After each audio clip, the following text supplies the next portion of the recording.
Picture this. You just stole $3 million from the United States government. You did not rob a bank. You did not point a gun. You sat at home on a laptop in pajamas, and you typed your way to $3 million in fraudulent tax refunds. The IRS has no idea who you are. The FBI has no idea who you are. You are, in this exact moment, one of the most successful tax fraud criminals in American history. You pick up your phone, and you log on to Facebook.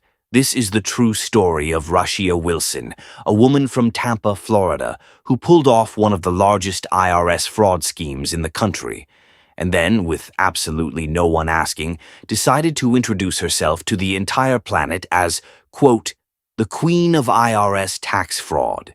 She typed those words, with her own fingers, on her real Facebook account, under her real name, in a public post.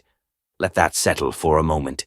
Between 2009 and 2012, Wilson and her partner, Morris Larry, ran what federal prosecutors would later describe as a factory of fake returns. They had thousands of stolen Social Security numbers. They filed thousands of fake tax returns.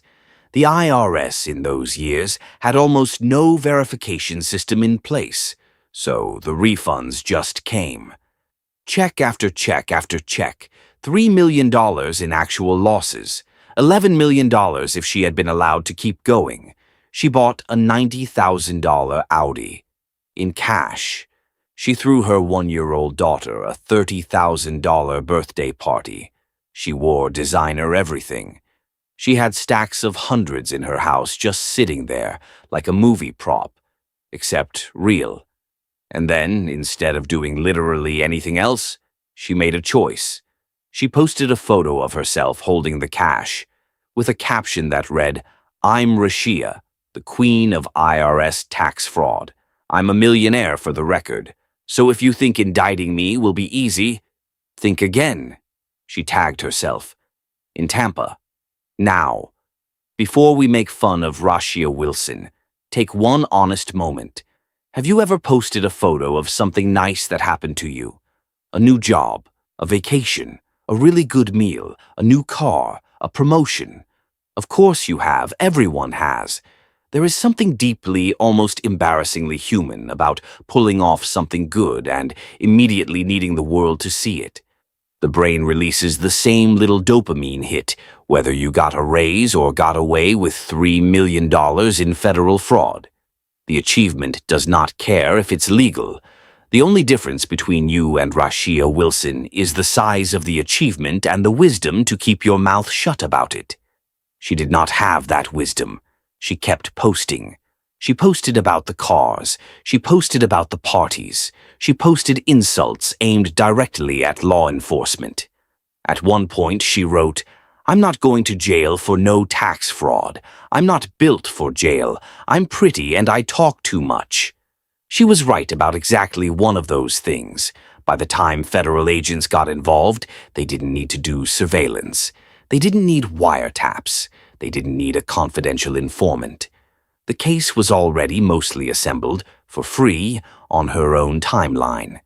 Investigators later said her Facebook profile read like a self-written indictment.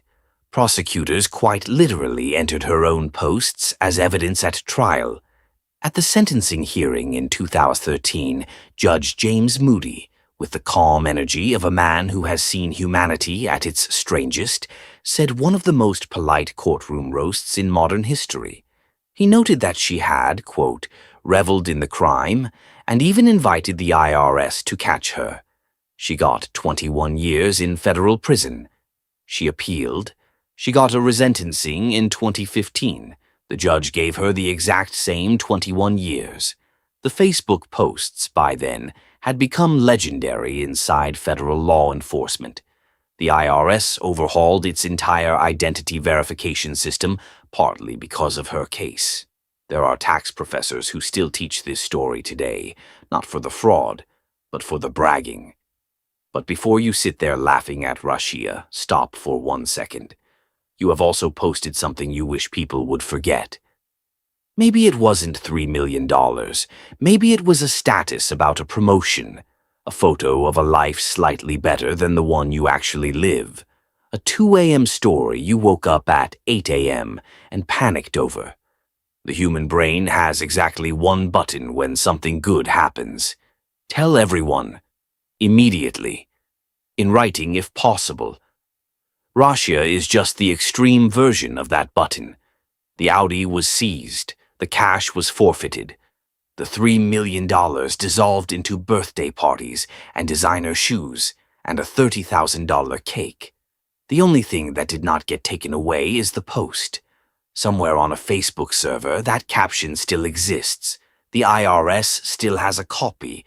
The prosecutors still have a copy. Her own children will, one day, type their mother's name into a search bar and read the exact words that put her away for 2 decades.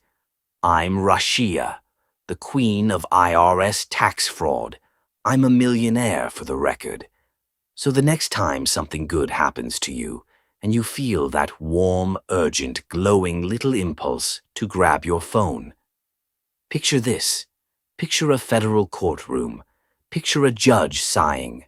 Picture your own caption being held up in front of a jury. And then ask yourself one quiet question. Does this really need to go on Facebook?